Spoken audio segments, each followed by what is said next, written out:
নমস্কার বন্ধুরা, পম্পার কিচেনে আপনাদের সকলকে স্বাগত। একটা পাকা আম আর অল্প একটু দুধ দিয়ে দারুণ স্বাদের একটা মিষ্টির রেসিপি আজ আমি আপনাদের সাথে শেয়ার করব। একদম ইউনিক পদ্ধতিতে বানানো এই মিষ্টিটা এতটাই টেস্টি হয় যে একবার খেলে বারবার বানাবেন। শুধু তাই নয়, সামান্য কয়েকটা ঘরোয়া উপকরণ দিয়ে যে এত সুন্দর একটা মিষ্টি বানানো যায় আপনারা একবার না দেখলে বা বানালে বিশ্বাসই করতে পারবেন না। এই মিষ্টিটা দেখতে যেমন সুন্দর, খেতে তেমনই অসাধারণ। তাহলে চলুন দেরি না করে আজকের এই পাকা আমের মিষ্টির রেসিপিটা দেখে নেওয়া যাক। আজকের এই মিষ্টিটা বানানোর জন্য দেখুন, প্রথমে আমি একটা মিক্সির জার নিয়ে নিয়েছি। এর মধ্যে দিয়ে দেবো এই বাটির মাপ করে 1 বাটি সুজি, দিয়ে দেবো হাফ বাটি মিল্ক পাউডার মানে গুঁড়ো দুধ, আর দিয়ে দেবো একটা বড় সাইজের আম। আমটাকে দেখুন এইভাবে আমি একটু টুকরো টুকরো করে কেটে নিয়েছি। আমটাকে এর মধ্যে দিয়ে দেব। মিষ্টির জন্য এখানে দিয়ে দেবো এই বাটির মাপ করে 1 বাটি চিনি। আপনারা কিন্তু মিষ্টির পরিমাণটা কম বেশি করে দিতে পারেন। আর অল্প একটু দিয়ে দেবো লিকুইড দুধ। এবার সমস্ত উপকরণ খুব ভালোভাবে একসাথে আমি ব্লেন্ড করে নেব।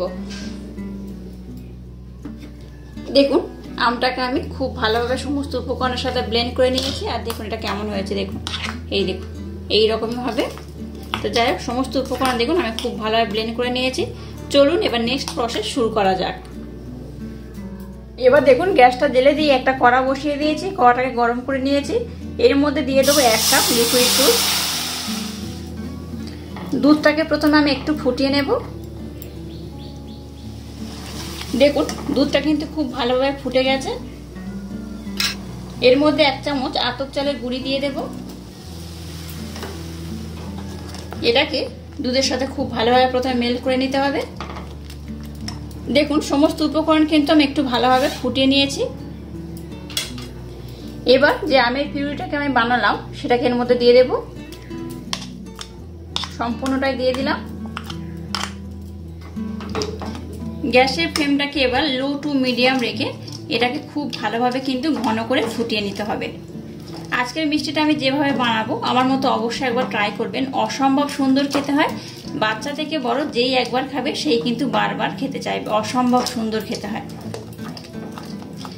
গ্যাসের ফ্লেমটাকে একদম লো রেখে এটাকে আমি কন্টিনিউ এইভাবে নাড়াচাড়া করে একটু ঘন করে জাল দিয়ে নেব। এই পর্যায়ে এখানে সামান্য পরিমাণে লবণ দিয়ে দিলাম।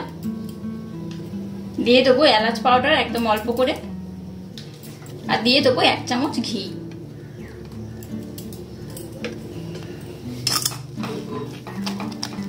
আবার সমস্ত উপকরণ খুব ভালোভাবে আমি নাড়াচাড়া করে একটু টাইট ডোতে পরিণত করব।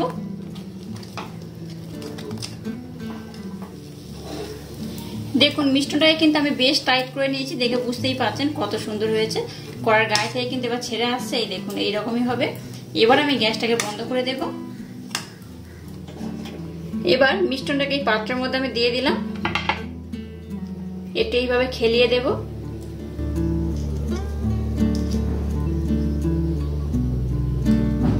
এবার মিষ্টিটাকে আমি একটু ঠান্ডা করে নেব, তারপর আমি আপনাদের সাথে নেক্সট স্টেপ শেয়ার করব। দেখুন মিষ্টিটাকে কিন্তু আমি একটু হালকা ঠান্ডা করে নিয়েছি। একদম ঠান্ডা নয়, আবার খুব গরমও নেই, এইভাবে একটু ঠান্ডা করে নিয়েছি। এবার মিষ্টিটাকে একটু ভালোভাবে মেখে নেব।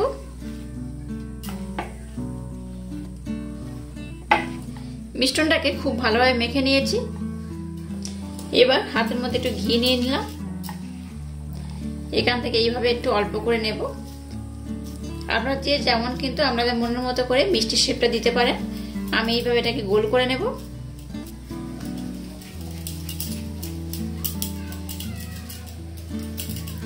আপনারা চাইলে একটু ছোট বড় যার যেমন পছন্দ সেইভাবে কিন্তু এই শেপটা দিতে পারেন।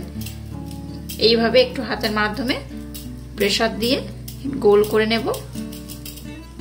এই দেখুন একদম কিন্তু বলের মতো গোল হয়ে গেছে। আর এইভাবে কিন্তু সবগুলোকে আমি খুব সুন্দর করে বানিয়ে নেব।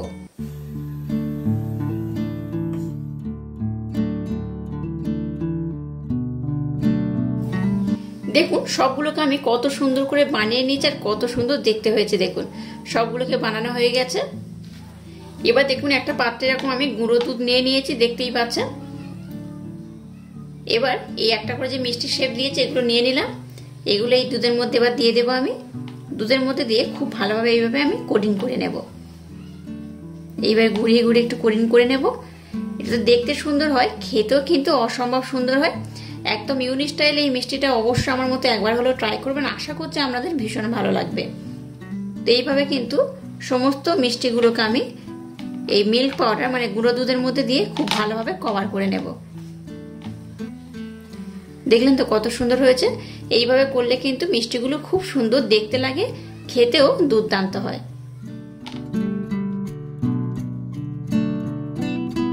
দেখুন সমস্ত মিষ্টিগুলোকে কিন্তু খুব সুন্দর করে আমি মিল্ক পাউডার দিয়ে কোটিং করে নিয়েছি, আর কত অপূর্ব দেখতে হয়েছে দেখুন। এটা দেখতে যেমন সুন্দর, খেতে কিন্তু তেমনই অপূর্ব। একটা কেটে এবার আমি আপনাদের দেখাচ্ছি এটা কত সুন্দর লাগে। এই দেখুন, এটাকে আমি মাঝখান দিয়ে এইভাবে কেটে দেব। এই দেখুন ভীষণ নরম হয়, দেখেছেন কতটা নরম হয় আর কতটা সুন্দর এটা দেখতে হয়। দেখলেন তো এটা কত সুন্দর দেখতে হয়েছে। এটা দেখতে যেমন সুন্দর, খেতে কিন্তু তেমনই অপূর্ব, অসাধারণ। অবশ্যই একবার ট্রাই করবেন, আশা করছি আপনাদের ভীষণ ভালো লাগবে।